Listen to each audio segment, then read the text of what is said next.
મુસ્લિમ યોગી છે, એનું નામ છે મધુકરનાથ. સાંભળ્યું છે નામ તમે? ના. હા. મધુકરનાથ. અત્યારે આ યોગી જીવિત છે. અત્યારે કેરળ આપણે બેંગ્લોરની બાજુમાં છે. એને 1948માં એનો જન્મ, એટલે લગભગ માનો ને કે મોર દેન 70 ની ઉંમર હશે એમની. હા, તો એ બહુ સુંદર વાતો છે એની બધી. તો એના પહેલા હું તમને આ યોગીના પૂર્વ જન્મમાં લઈ જાઉં, પછી તમને આ જન્મમાં લાવું. આ યોગીનો પૂર્વ જન્મ કાશીની અંદર એક બ્રાહ્મણ કુટુંબમાં થયો હતો. અને એ પરિવાર જે હતો ને, એ તમે જો નામ સાંભળ્યું હોય તો મહાઅવતાર બાબાજી, જે હિમાલયમાં યોગી છે, આજે પણ કદાચ નામ સાંભળ્યું છે. હા, તો એ મહાઅવતાર બાબાજીનો આખો આ પરિવાર આખો એમનો શિષ્ય. ઓકે. તો આ જે છોકરો હતો, આ જે યોગી છે એ મુસ્લિમ યોગી, એનો પૂર્વ જન્મની વાત હું અત્યારે કરું છું. કાશીમાં બ્રાહ્મણ પરિવારમાં જન્મ, અને એ નાનો હતો પણ એના ફાધરના મહાઅવતાર બાબાજી નું શિષ્યત્વ સ્વીકારેલું, દીક્ષા લીધી હતી. છોકરો થોડોક મોટો થયો તો 9 વર્ષનો થયો અને મહાઅવતાર બાબાજી એને લઈને જતા રહ્યા. કીધું કે આ છોકરો મને આપી દો કે છે, હું એને તૈયાર કરીશ કે છે. પેલા લોકો તો બધા કોઈ એવી ઓબ્જેક્શન લીધું નહીં, અને 9 વર્ષની ઉંમરના છોકરાને લઈને મહાઅવતાર બાબાજી હિમાલયમાં લઈ ગયા અને એને ટ્રેનિંગ આપવા માંડી. એમ કરતા કરતા એ છોકરો લગભગ 19 વર્ષનો. એક જ મિનિટ, કે જે ત્યાં હિમાલયમાં એને સાધુ બનાવે છે અને પછી એક મુસલમાન આવે છે. હા, બસ એ જ વાત છે, તમે વાંચી લીધી ને. અને પછી બીજે જન્મે એ મુસલમાન બને છે. એની જ વાત કરું. સાચી વાત એને છે ને, એની મેં આખી ચોપડી વાંચી છે, મિસ્ટર એમ કરીને છે. હા, બસ મિસ્ટર એમ. બરાબર, કરેક્ટ. તો પછી બીજી વાત કરું. આ તમે જો આ તમને ખબર હોય તો પછી બીજો પ્રસંગ લઉં. બીજો પ્રસંગ તમે કોઈ એમ કરું. મારી પાસે આખી નવલકથા હતી એની. એટલે એનું જીવન ચરિત્ર મિસ્ટર એમ જે છે ને, ઓટોબાયોગ્રાફી હતી એની. અને હા, એને લખી છે. 401 પાનાની હતી. અને એ તો મને ખ્યાલ નથી, પણ મારી પાસે છે. પણ એ પુસ્તકમાં એનો પૂર્વજન્મ પણ આપેલો છે. અને હાલની અંદર યોગી બેંગ્લોરની બાજુના કોઈ પ્લેસમાં રહે છે. અને વચમાં એની 4-5 વર્ષ પહેલા છે ને પદયાત્રા કાઢી હતી ને. અને અહીંયા આ જન્મમાં પાછો એ આઈ થિંક કર્ણાટક કે મૈસૂર બાજુ છે. અને ના, એનો જન્મ થયો હતો ત્રિવેન્દ્રમમાં, અને હિન્દુ તરીકે જ જીવન જીવે છે, ભલે મુસ્લિમ પરિવારમાં જન્મ થયો. એ છે ને ભણેલો પણ છે. હા, સાધુ થયા પછી એને ગુરુએ કીધું કે હવે તારે કશું કરવાનું નથી, તું ત્યાં જઈને નોર્મલ જીવન જ જીવ. અચ્છા, ચલો આ યોગીનો તમે વાંચ્યું છે, પણ તમને એક પ્રસંગ યાદ કરાવી દઉં. એ પ્રસંગ ખાસ તો કહેવા માંગતો તો. પૂર્વજન્મ તો તમને ખબર છે, પણ પેલી અમેરિકન યુવતી સાથે એનો પૂર્વજન્મનો જે સંબંધ સંકળાયેલો છે, એ પ્રસંગ યાદ છે તમને? હા, એટલે પછી શું થાય છે કે પેલો એને બહુ કરે છે પેલો મુસલમાન, પછી એના કશું એ તો સાચી વાત છે. પછી તો પેલો પેલા તો શું છે કે પેલો તો ગંગામાં પડીને મરી ગયો ફકીર થી, જે મુસ્લિમ ફકીર આવે છે ને. બાપજી એને કહે છે કે આ બહુ ખોટું થયું છે. હા, બરાબર, સાચી વાત. અને પછી એને પેલી ક્રિયાઓ, યોગિક ક્રિયાઓ કરી અને એને દેહ ત્યાગ કરાવી દે છે કે હવે તું જતો રહે કે આ શરીરમાં તું ના રહીશ કે છે.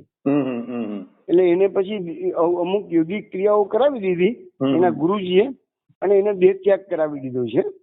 અને દેહ ત્યાગ કરીને પછી કીધું, પણ પેલા એ કરી ગયો કે ભાઈ એમ કે ભલે તમે મને દેહ ત્યાગ કરવાનો કહો છો, તમારી આજ્ઞા શિરોધારી કે છે, પણ બીજા જન્મમાં પણ તમારે મને શાસ્ત્રો આપવો જ પડશે, માર્ગદર્શન તમારું મને જોઈશે જ કે છે. અને એને મહાઅવતાર બાબાજીએ એમ કીધું કે આવતા જન્મમાં તું જયારે જન્મ લઈશ તાને હું નહીં, પણ મારો જે મેન શિષ્ય પટ્ટ શિષ્ય છે એ મહેશ્વર નાથ છે, એ તને એનો તું શિષ્ય બનીશ અને એ તને બધું માર્ગદર્શન આપશે. એટલે બીજા જન્મની અંદર એ જે મહાઅવતાર બાબાજીનો જે શિષ્ય છે એનું નામ છે મહેશ્વરનાથ બાબાજી. અને મહેશ્વરનાથ બાબાજી એ બીજા જન્મમાં આ છોકરો એ જ યોગી જે કાશીનો બ્રાહ્મણ પરિવારમાં જન્મેલો, એ જ બીજા જન્મમાં મુસ્લિમ પરિવારમાં જન્મ, કે પેલા ફકીરનો અપરાધ કરેલો ને એને, એટલે એને મુસ્લિમ પરિવારમાં જન્મ લેવો પડ્યો. અને મુસ્લિમ પરિવારમાં એનું નામ છે મુમતાઝ અલી ખાન. ત્રિવેન્દ્રમમાં જન્મ થયો, પણ એને નાની ઉંમરથી જ આપણા હિન્દુ યોગીઓનું આકર્ષણ હતું. અને એમ કરતા કરતા કરતા એ 9 વર્ષની ઉંમરનો આ છોકરો થયો.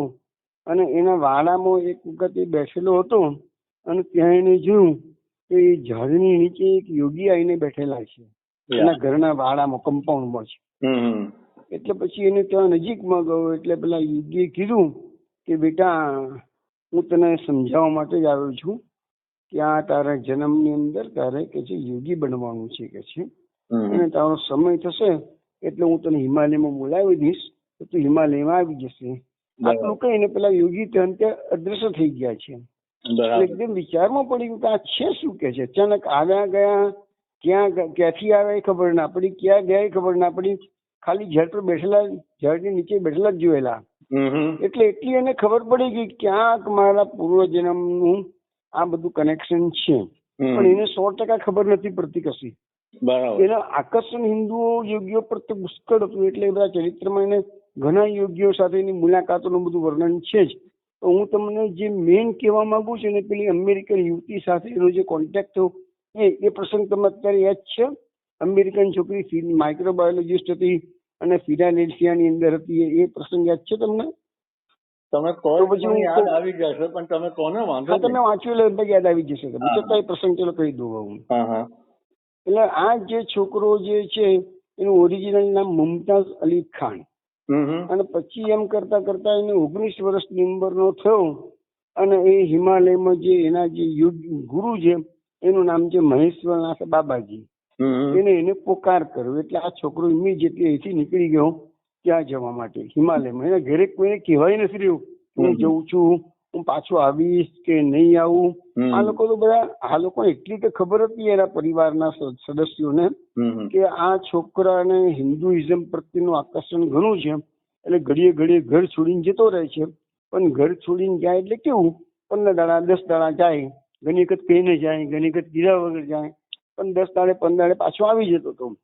કોઈ ખબર પડે કે ફલાણી સાઉથમાં ગયો તો કોઈને મળવા માટે. શું સાઉથમાં પણ એકલો જતો રહ્યો હતો? ના, ઘણી વાર ઘર છોડીને જાય, અઠવાડિયે 10 દાડે 4 દાડે 5 દાડે એવી રીતે આવી જાય. આ લોકો માને કે ભાઈ ગયો છે તો આવશે. પણ પછી આ વખતે હિમાલયમાં એના ગુરુજી એને પોકાર કર્યો. એટલે એ મહેશ્વરનાથ બાબાને મળવા નીકળી તો ગયો, પણ એને ચોક્કસ ખબર નથી કે મારા ગુરુજી મને ક્યાં મળશે અને કેવી રીતે. એટલે એ ભટકવાનું ચાલુ છે એનું. બદ્રીનારાયણ જાય છે, બદ્રીનારાયણ એ બધું વર્ણન આવે છે પુસ્તકમાં, એ બધું ઠીક છે. પછી છેવટે એને મહેશ્વરનાથને દર્શન થાય છે. અને મહેશ્વરનાથ એને પછી લગભગ નિયરલી 3.5 વર્ષ સુધી એ મહેશ્વરનાથ બાબાજીની જોડે હિમાલયમાં જ પરિભ્રમણ કરે છે. થોડો સમય, મહિનો અહીંયા રહે, 2 મહિના અહીંયા રહે, એમ એને પરિભ્રમણ હિમાલયમાં બધું અલગ અલગ જગ્યાએ કરાવે છે. હવે શું બને છે કે એક વખત આ છોકરો, આ યોગી 19 વર્ષની ઉંમરનો, એ ત્યાં આગળ ઋષિકેશથી ઉપરના ભાગમાં જે પહાડી પ્રદેશ છે ત્યાં એક ગુફામાં બેસીને આના ગુરુજી સાથે આ ત્યાં આગળ ધ્યાનની અમુક પ્રક્રિયાઓ શીખતો હતો. એટલે એના ગુરુજી એને શું કે આ મોટે ભાગે એને ટ્રેનિંગ ચાલતી જ હોય એની, પણ થોડોક સમય એને ફ્રી કરે કે જા તું હવે તારી જાતે થોડુંક આજુબાજુ વિચરણ કર, ફર. એટલે એ છોકરો શું કરે, સીધો ઉપર ગુફામાંથી નીચે તળેટીમાં આવે અને ત્યાં ઋષિકેશમાં ગંગાનો સુંદર કિનારો, તો કિનારે બેસી જાય અને ગંગાની સામે એકી ટસે જોયા કરે અને એનો આનંદ પ્રાપ્ત કરે. આવી રીતે ચાલ્યા કરતું હતું. આવું ઘણા દિવસ સુધી ચાલ્યું.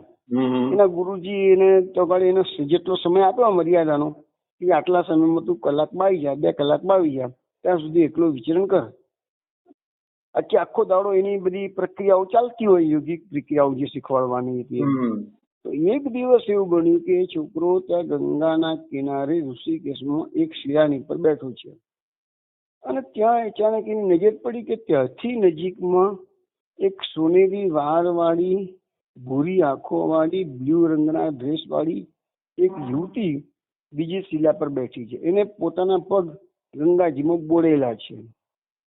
હવે એની નજર પડી ગઈ, પણ એને જોયું કે છોકરી બહુ દુખિયારી લાગે છે.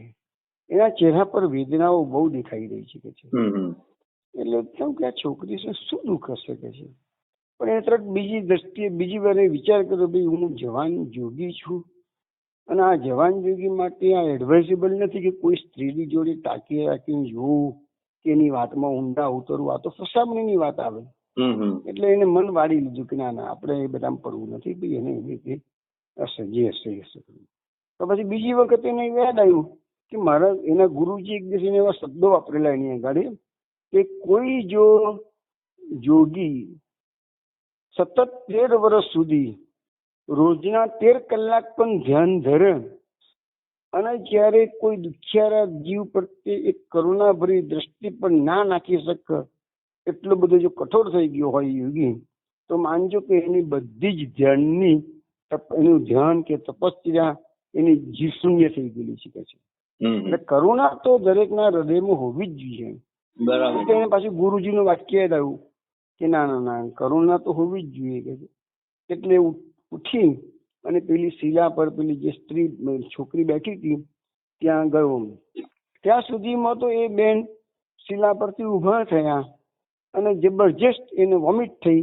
એટલે એને થોડી દૂર જઈને વોમિટ કરી દીધી બેને અને પેટ પકડી પકડીને કંસી રહી છે છોકરી. એટલે છોકરો એની નજીકમાં ગયો. એનું નામ છે મધુ, આપણે મધુ શબ્દથી બોલીશું. આ મધુ એની નજીકમાં ગયો અને કીધું કે બેન તમે બહુ દુખિયારા જણાવો છો, તો શું હું જાણી શકું કે તમારું દુઃખ શું છે? અને પેલી છોકરી કહે છે ભાઈ જવા દો ને વાત બધી કહે છે, તમે જાણીને શું કરશો કે છે, મારું દુઃખ એવું છે ને કે કોઈ એનું નિરાકરણ લાવી શકે એમ છે નહીં કે છે, તો તમે જાણીને શું કરશો? અને આ મધુ કહે છે કે ભાઈ તમારી વાત તમે જો ભણી શકો તો હું મદદ કરી શકું તમને કહે છે, તમે મને કહો તો કહે છે. હું એટલા માટે કહું છું કે ઉપરના ગુફામાં મારા ગુરુજી રહે છે કે છે, તમારું જો એવું કોઈ દુઃખ હોય તો આપણે ગુરુજીને ખબર કરીએ તો ગુરુજી સમર્થ છે કે છે, જો તમને વાંધો ના હોય તો પેલી છોકરી કહે છે કે ના, કે છે કે આ દુઃખ એવું છે કે એનું કોઈ નિરાકરણ જ નથી કે છે. તો કે શું છે કે છે? અને પછી એ છોકરી એની માંડીને વાત કરે છે કે હું અમેરિકામાં જન્મેલી છું, ફિલાડેલ્ફિયા ગામમાં રહું છું, હું માઇક્રોબાયોલોજીસ્ટ થયેલી છું, મને ફરવાનો ઘણો શોખ છે અને છેલ્લા 4 વર્ષ પહેલા હું ઇન્ડિયા આવી હતી અને અનેક જગ્યાએ ફરતી ઋષિકેશમાં આવી અને ગંગાનો કિનારો જોયો. મને આ પ્લેસ બહુ જ ગમી ગયું છે. મને કોઈ તીર્થોમાં રસ છે એના માટે આવી છું એવું નથી કે છે, મને તમારા હિન્દુ ધર્મમાં રસ છે એવું પણ નથી, મને તમારા યોગીઓમાં રસ છે એવું પણ નથી કે છે, ફક્ત મને આ જગા ગમી અને ગંગાનો કિનારો હમણાં ઋષિકેશ આ સ્થળ મને ગમી ગયું છે. તો 4 વર્ષ પહેલા આવી હતી ત્યારથી મેં નક્કી કર્યું કે દર વર્ષે હું ઇન્ડિયા જઈશ અને મહિનો રહીશ. તો હું 4 વર્ષથી રેગ્યુલરલી અહીંયા મહિનો રહેવા માટે આવું છું કે છે. પણ મારા જીવનમાં હમણાં 6 મહિના પહેલા એક વળાંક આવ્યો અને બન્યું એવું કે મારા શરીરમાં પેટમાં મને જબરજસ્ત દુખાવા ઉપડ્યા, ઝાડા પણ બહુ થઈ જતા હતા, ખોરાક પચતો નહોતો કે છે. એટલે મેં ડૉક્ટરની તપાસ કરાવી. ડૉક્ટરે અનેક ટેસ્ટો કર્યા અને પછી ડિક્લેર કર્યું કે ભાઈ તમને મોટા આંતરડાનું કેન્સર છે. મારી દવા ચાલુ થઈ, ઘણીમાં ફરક લાગે, કોઈ ફરક ના લાગે, એમ કરતા થોડા વખત પહેલા ડૉક્ટરે ડિક્લેર કરીને કહી દીધું કે બેન હવે આ તમારું કેન્સર મટેવું છે નહીં, ઓલરેડી રોગ ઘણો વધી ગયો છે. અને એની અવધિ 2 કે 3 મહિનાની કે અવધિ આપી દીધી, આટલા સમયમાં થી વધારે તમે જીવી શકશો નહીં કે છે એના ડોક્ટરોએ આ છોકરીને. એ છોકરીનું નામ એને પછી લખ્યું છે કે કસામણી, કે એને હું જેની નામથી, નામ તો બીજું છે, એને એક પુસ્તકમાં એને જેની નામથી સંબોધન કરેલું છે. આ રીતે જેનીએ એને કહ્યું. પછી જેનીએ આ મધુને કીધું કે અત્યારે મને ખબર પડી ગઈ કે હવે હું 3 મહિનાથી વધારે જીવવાની નથી કે છે, એટલે કે મેં તરત જ મારા ફેમિલીમાં મારી મધરને મારા બ્રધરને કહી દીધું તો હું છેલ્લી કે છે કે ઇન્ડિયા જઈ આવું અને એ ગંગાનો કિનારો, એ ઋષિકેશ, એને મન ભરીને એનો આનંદ લઈ લઉં. અને અત્યારે તો અહીં આવી છું કે છે હું, કારણ મને થોડો ડાઉટ એવો જ હતો કે કદાચ 3 મહિનાને બદલે કદાચ મારો અહીં જ દેહ પડી જશે કે છે. અને હું એટલી બધી પીડાઉં છું કે મારા અત્યારે મારા ખોરાકની અંદર ની મારું ફક્ત પાણી પીવું છું ને તો પાણી પણ ટકતું નથી અને અડધો કલાકે મને વોમિટ થયા કરે છે કે છે. એટલે વોમિટ થાય તો પેટમાં એટલી બધી ચૂકો મારે પેટ પકડીને બેસી જવું પડે છે કે છે. હવે જયારે હું ચા પણ નથી પી શકતી, બિસ્કિટ ખાઈ શકતી નથી, પાણી પણ ટકતું નથી. અમારી 3 દિવસ પછીની અમેરિકાની ફ્લાઇટની ટિકિટ છે મારી પાસે કે છે, પણ લાગતું નથી કે 3 દિવસ પછી હું યુએસએ જઈ શકીશ કે છે. કદાચ આ 3 દાડામાં મારો દેહ પડી જશે અહીંયા ગંગાના કિનારે કે છે. એની આખી આંખથી એને મધુને કીધી. એટલે મધુકરનાથે કીધું કે બેન દેખો એક વાત સાંભળો કે છે, તમારી વાત આખી મારા ધ્યાનમાં આવી છે. ભલે તમે હિન્દુ યોગીઓના પર વિશ્વાસ ધરાવતા નથી કે છે, પણ ઉપરના ભાગમાં ગુફાની અંદર મારા ગુરુજી અત્યારે છે જ.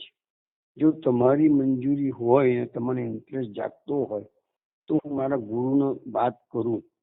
મારા ગુરુ ક્યાંક તમને મદદ કરે, અને હું તમને ખાતરી નથી આપતો કે મારા ગુરુ તમને મદદ કરવા તૈયાર થાય. પાછું એની કન્ડિશન કરી, પણ પહેલા તમારી ઇન્ટરેસ્ટ હોય તો જ હું ગુરુની વાત કરું. અને એને એમ કીધું મધુકરનાથે, અને વાત કરવામાં કંઈ ખોટું નથી મારા ગુરુજીને.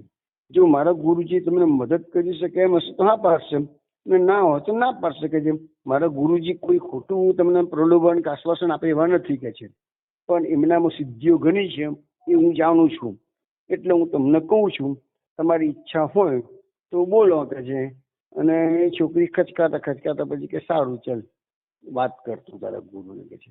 એટલે એને કીધું જો હું ઉપર ગુફામાં મારા ગુરુને મળવા જઉં છું અને એમની સંમતિ એમની આજ્ઞા મળશે તો નીચે તમને લેવા માટે પછી આવું છું, પણ તમે ત્યાં સુધી વિશ્વાસ રાખજો, બેસજો, જતા ના રહેશો, નહીં તો હું તમને શોધીશ ક્યાં કે છે પાછું. એટલે એ પેલો છોકરી હા પાડી. એટલે પેલા ફટાફટ એકથી શ્વાસે એ પહાડ ચડી ઉપર જે ગુફામાં એના ગુરુજી રહેતા હતા, આ ગુરુજી ગુફાની બહાર જ ઉભા હતા. એને જોઈને કીધું, કેમ જવાન યોગી, છોકરીમાં ફસાવાનો શરૂઆત થઈ ગઈ કે છે? ગુરુજી તો બધી ખબર હતી. એટલે એને તરત જ એની આગળ પેલા બોલવા જાય એ પહેલા જ એને કહ્યું લખ્યું છે કે મેં કુદસ મારા ગુરુની વાત કાપી નથી કે છે. એ દાડે તરત જ એને વાત બોલતા જ ના અટકાવી દીધાને કીધું, ગુરુજી તમે મારી વાત તો મારી સાંભળો, હું તમારી પાસે એક વિનંતી લઈને આવ્યો છું. એ છોકરી દુખિયારો જીવ છે અને તમે તો મને સમજાવ્યું હતું કે કરુણા દુખિયારા જીવો પર કરુણા ભરી દ્રષ્ટિ રાખવી, તો એમાં કંઈ ખોટું તો છે નહીં. તમે તો મને સમજાવ્યું હતું, તો પછી હું એટલે તો તમારી પાસે આવું છું, છતાં તમે મને હા પાડશો તો જ હું એ છોકરીને લઈને ઉપર આવું. અને પછી પેલા યોગી કહે છે કે સારું કે છે, હું તારી કસોટી કરતો તો કે છે કે તું શું કહે છે, અમારે જાણવું હતું કે છે. જ્યાં તું કહેતો હોય તો એ છોકરીને તું અહીંયા લઈને આવ, તો પછી હું નીચે આવું, બોલ બસ કે છે. ભલે હું એને પ્રયત્ન કરું બસ તારા. એટલે પછી પેલો કે ના ગુરુજી તમે બેસો, એ છોકરીને હું ધીરે ધીરે કરીને પહાડ ચડાવી ગુફા સુધી લઈ આવું છું કે છે. એટલે પાછો ફટાફટ પેલો નીચે ઉતરી ગયો. એની છોકરી શિલા પર એની રાહ જોતી હતી અને એનો હાથ પકડી અને ધીરે એક ડગલા ગણતા ઉપર સ્ટેજ સુધી લઈ ગયા. ત્યાં સુધીમાં તો છોકરી ઘણી હાંફી ગઈ અને છોકરીને પણ એમ લાગ્યું કે હમણાં મારું બોડી અહીંયા ઢળી પડશે ને મરી જઈશું. ગુરુજી પાસે પહોંચી ગયા એટલે ગુરુજીએ કીધું, બેન બેટા અહીંયા તું બેસ. એટલે પેલી છોકરી નીચે બેસી ગઈ. પછી ગુરુજીએ પૂછ્યું, હવે કે બોલ તને શું થાય છે? એટલે પેલી છોકરીએ પ્યોર અમેરિકન ઇંગ્લિશમાં આખી એની સ્ટોરી કહેવા માંડી. આ છોકરો વિચારો આ ગુરુજીને યાર હું અમેરિકન ઇંગ્લિશમાં કઈથી ખબર પડશે કે છે. એટલે પેલો છોકરો અટકાવા ગયો મધુકરનાથ. તો ગુરુજી કહે છે મધુકરનાથને, તું બોલીશ ની વચ્ચે, એને જે કહેવાય કહેવા દે, મને પૂરેપૂરી સમજણ આમાં પડે છે કે ચિંતા ના કરીશ તું કહે છે. એટલે પછી પેલી છોકરી આખી એની અપવેતી જે કહેવાની હતી બધી જ કહી દીધી અને કીધું કે હવે હું મૃત્યુની રાહ જોઉં છું કે છે અને મારું મૃત્યુ નજીકમાં જ છે કે છે. એટલે ગુરુજીએ કીધું, દેખ બેટા, મૃત્યુથી ડરવાની કોઈ જરૂર નથી, કારણ કે મૃત્યુ તો તારું મારું આ જવાન જોગીનું દુનિયાના દરેક પ્રાણીનું વહેલું કે મોડું આવવાનું જ છે. તો એ મૃત્યુને આપણે મિત્ર બનાવી દઈએ કે છે. મૃત્યુથી ડરીને આપણે નથી જીવવું કે છે. તું મારી પાસે મદદ લેવા આવી છું, પણ એક વસ્તુ સમજી લેજે કે હું મૃત્યુ નથી થયેલી તો હું પણ નથી શકતો કે છે. મારી પાસે પણ એવી કોઈ એ નથી કે છે. મૃત્યુ તો નિશ્ચિત જે આવવાનું જ છે કે છે. હા, હું તને થોડીક મદદ એટલી કરી શકું કે અમુક પ્રક્રિયાઓ તને શીખવાડું યોગની, તો એનાથી તારું દર્દ જે છે, આટલું બધું તું રીબાઈ રહી છું, એ દર્દમાં તને થોડી શાંતિ વધશે, તારું દર્દ થોડુંક ઓછી થશે. બાકી મૃત્યુ પાછું ઠેલવાનું મારું સામર્થ્ય નથી, ચોખ્ખું એ ગુરુજીએ કહી દીધું. એટલે કે હવે તું બેસ શાંતિથી મારી સામે. એ પેલી આસન આપી એને બેઠા, એ છોકરી બેઠી અને ગુરુજી પણ નીચે બેસી ગયા અને એની સામે છે અને એના મસ્તક પર પોતાનો હાથ મૂક્યો અને પછી એને ધ્યાનની અમુક પ્રક્રિયા શીખવાડી, ઊંડા ઊંડા શ્વાસ લેવાની અમુક પ્રક્રિયા શીખવાડી. એને કીધું કે તું દિવસમાં 2 થી 3 વખત આટલું તું કરજે, તો તને એટલીસ્ટ તારા દુખાવામાં રાહત થશે. જે અત્યારે આટલી બધું કંસી રહી છું એમાં તને થોડોક ફરક પડી શકે છે. એટલે પેલી છોકરી તો ખુશ થઈ ગઈ, બહુ આને થયું કે આવું એટલીસ્ટ દુખાવામાં તો રાહત મળશે કમસે કમ. એ છોકરી એગ્રી થઈ ગઈ અને એને ત્યાં જ એને પ્રયોગો બધા મીન્સ કે પ્રેક્ટિકલી એને જાતે બધું જે શીખવાડ્યું એ પ્રમાણે કરીને ગુરુજીને બતાવ્યું. પછી ગુરુજીએ કીધું પેલા છોકરાને કે બેટા હવે તું એના સ્વર્ગાશ્રમ હતો કાઢે. તમે ઋષિકેશમાં ગયા છો કોઈ વાર? તો ઋષિકેશમાં સ્વર્ગાશ્રમ બહુ જાણીતી જગ્યા છે. કાલી કમલી વાળાનો આશ્રમ, એ બહુ જબરજસ્ત બેસ્ટ જગ્યાઓ છે બધી. તો એ સ્વર્ગાશ્રમમાં એ ઉતરી લીધી કે છે. એટલે બેટા જાય ને તું સ્વર્ગાશ્રમમાં મૂકી આવે એના રૂમ પર કે છે. એટલે પેલો છોકરો એનો હાથ પકડી ધીરે ધીરે પહાડ ઉતારી અને નીચે ગંગાના કિનારા, ગંગાના સામેના કિનારે પાછું આ સ્વર્ગાશ્રમ છે ત્યાં ગાડીને મૂકી દીધી. પણ એ છોકરીએ આ બધી પ્રક્રિયામાં લગભગ જવાનું આવવાનું પ્રક્રિયા શીખી, એ બધામાં લગભગ 2 કલાક નીકળી ગયા. અને એને ઓબ્ઝર્વ કર્યું કે 2 કલાક દરમિયાન એની ખાલી એક જ વાર વોમિટ થઈ હતી. જે અડધો કલાકે વોમિટ થતી હતી એના બદલે આ 2 કલાકમાં ખાલી એને એક જ વાર વોમિટ થઈ.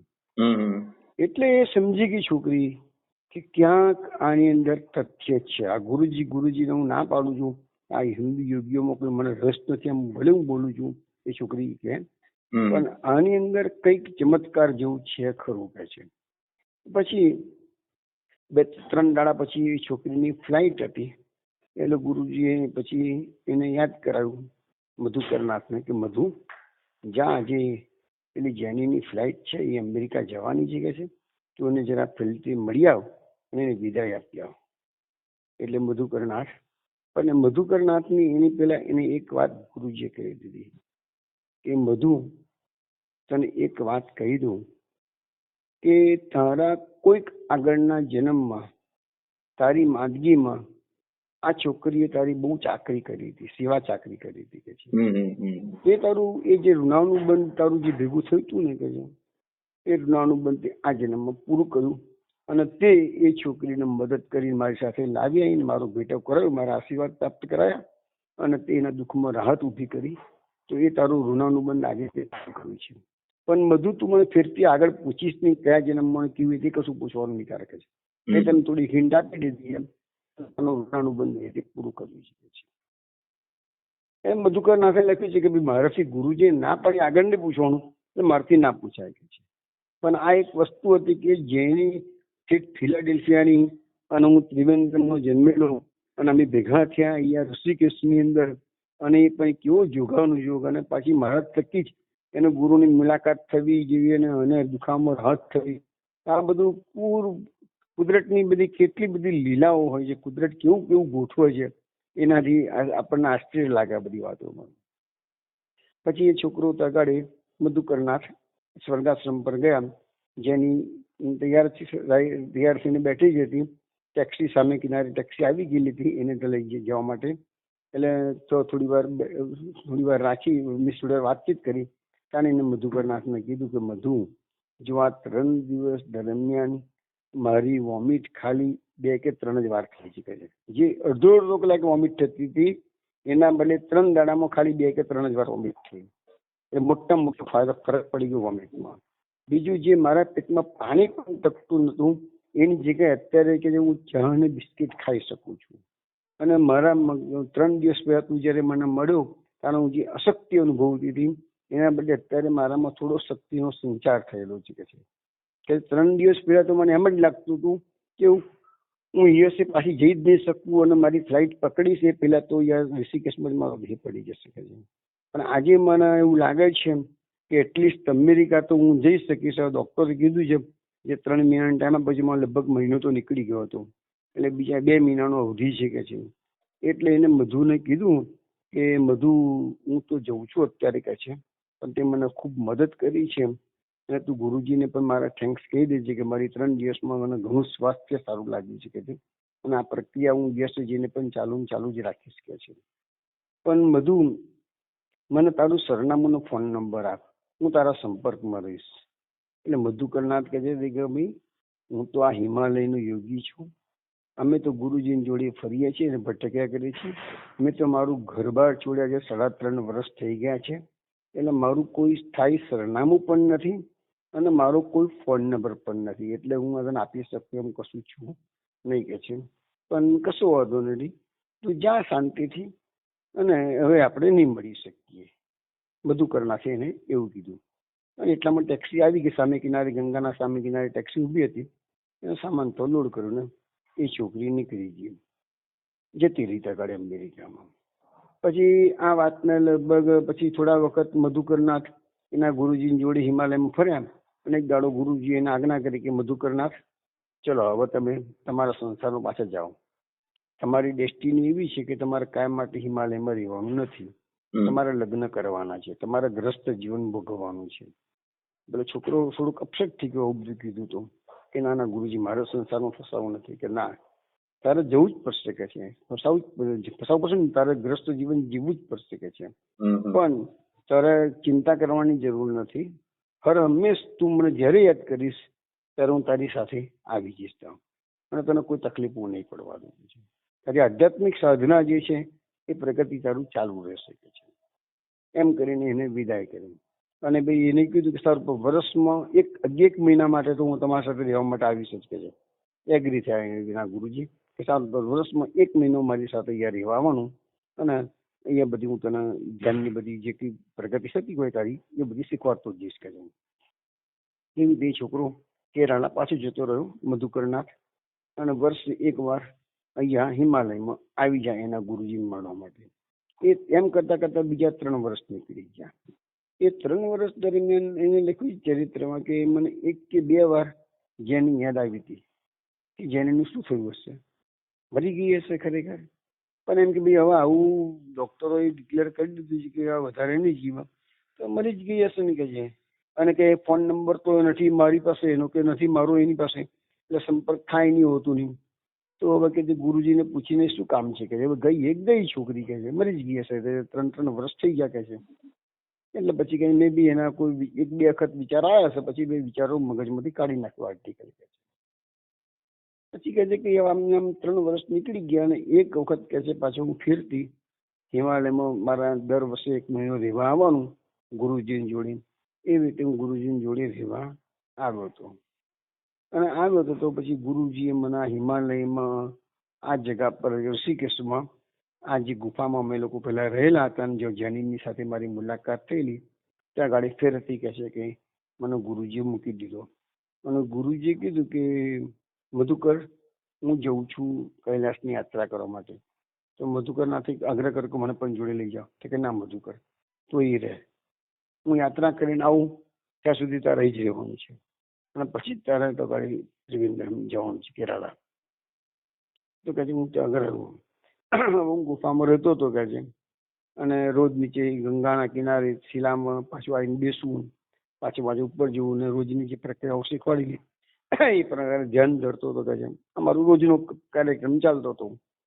પણ એક દાડો કે છે એવું બન્યું તો ઋષિકેશમાં ગંગાના કિનારે જે પ્રકારે બેસવું એ પ્રકારે બેઠેલો જ હતો અને અચાનક કે છે કે મારી નજર પડી તો દૂરની એક શિલા ઉપર કે છે કે જેનીના જેવી જ ભૂખરા વાળવાળી બ્લુ રંગનો ડ્રેસ પહેરેલી છોકરી કોઈ બેઠી લેતી. એટલે મારી આંખોમાં ચમક આવી ગઈ. હું ચમક્યો, અરે આ તો જેની જેવી જ છોકરી છે, લાવ નજીક જઈને જોઉં તો ખરો જેની છે કે બીજું કોઈ છે. એટલે કહે છે હું ઉઠીને એની નજીકમાં ગયો. નજીકમાં ગઈ, જેનીને ખબર નથી કે પાછળથી આ મધુ જ આવ્યો છે, આ મધુકરનાથ આવે છે.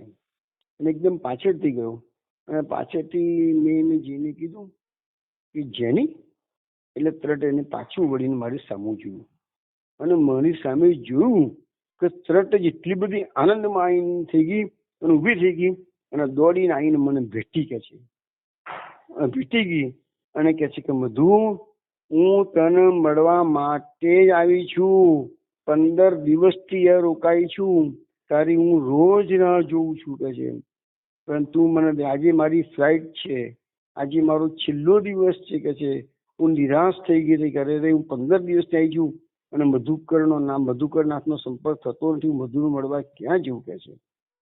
પણ આજે ભગવાને તારો ભેટો મને કરાવી દીધો તારી સાથે કે છે. તો મધુકરનાથ કહે છે કે જેની પેલી વાતની તો 3 વર્ષ થઈ ગયા, તો 3 વર્ષમાં શું થયું તું જરા કે.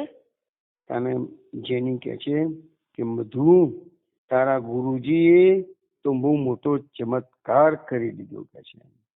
તારા ગુરુજીએ જે પ્રક્રિયાઓ મને શીખવાડી હતી એ પ્રક્રિયા મેં અમેરિકા જઈને પણ ચાલુ કરી અને જેમ જેમ સમય જતો ગયો એમ મારું સ્વાસ્થ્ય પ્રાપ્તિ સારું, મને સ્વાસ્થ્યની પ્રાપ્તિ થતી ગઈ. મારા શરીરની અંદર જે ખોરાક બિલકુલ બંધ થઈ ગયેલો એ ખોરાક લેવાતો થયો, શક્તિઓ આવતી ગઈ. હું 2 મહિના એમને એમ નીકળી ગયા અને 2 મહિના પછી મુદત ડોક્ટરે જે આપેલી, ડોક્ટરની મુદત પૂરી થઈ ગઈ. પછી ડોક્ટરને મળવા માટે ગઈ.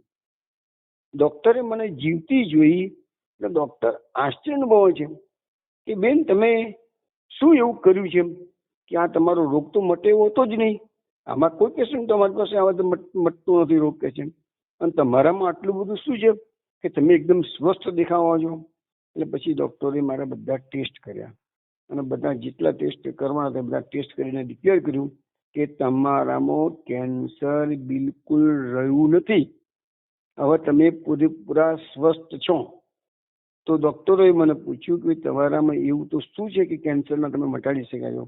એટલે મેં કીધું કે હિન્દુઓના યોગીઓમાં આ તાકાત છે અને મને જે પ્રક્રિયા શીખવાડી હતી એ પ્રક્રિયા અને મારા ગુરુજીના આશીર્વાદ, એનો તો આ મોટો ચમત્કાર છે કે છે.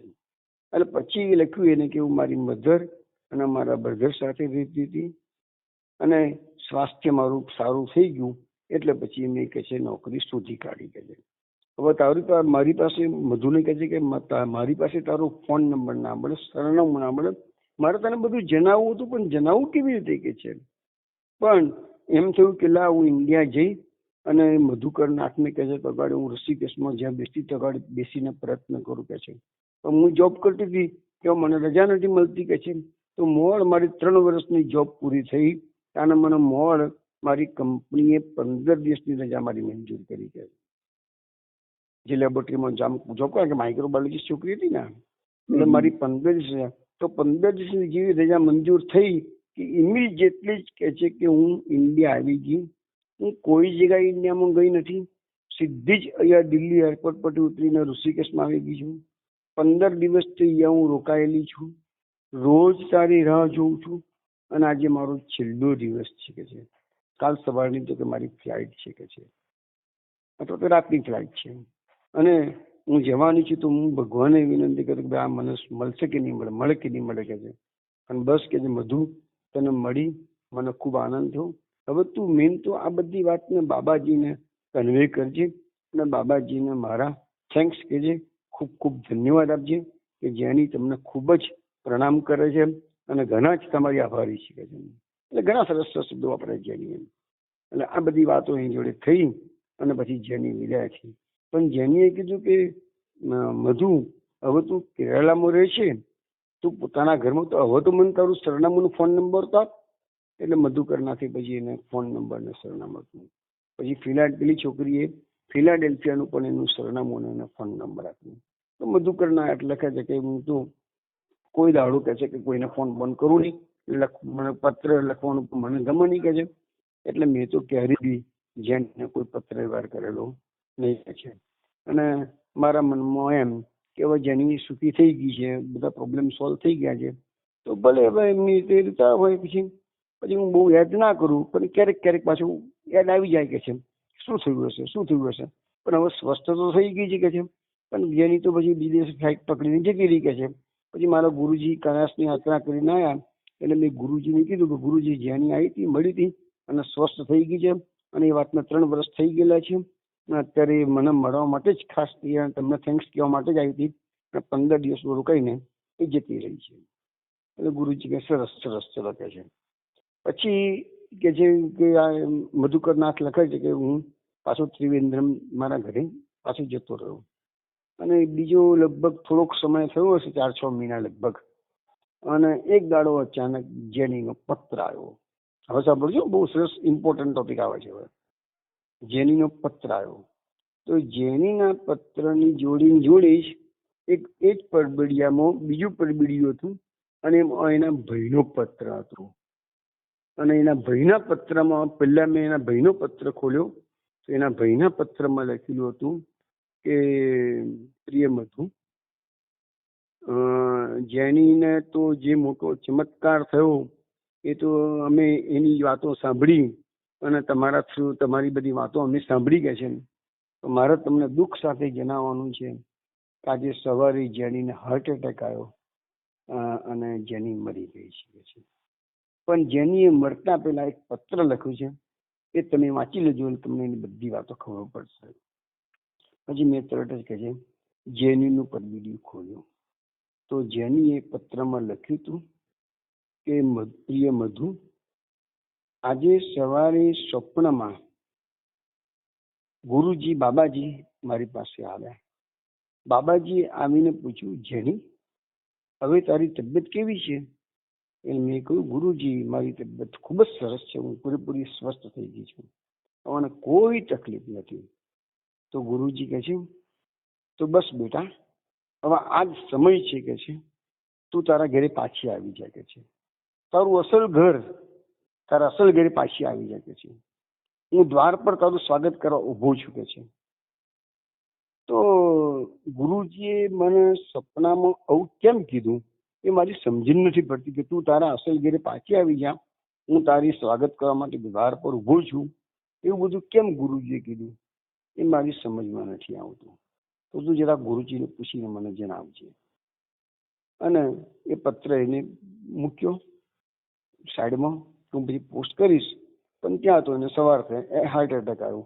જ્યારે એનો ભાઈ એના રૂમમાં ગયો તો જેની મરડી પડી હતી, અને એના ટેબલ પર આ પત્ર મધુકરનાથને લખીને સંબોધીને લખેલો હતો.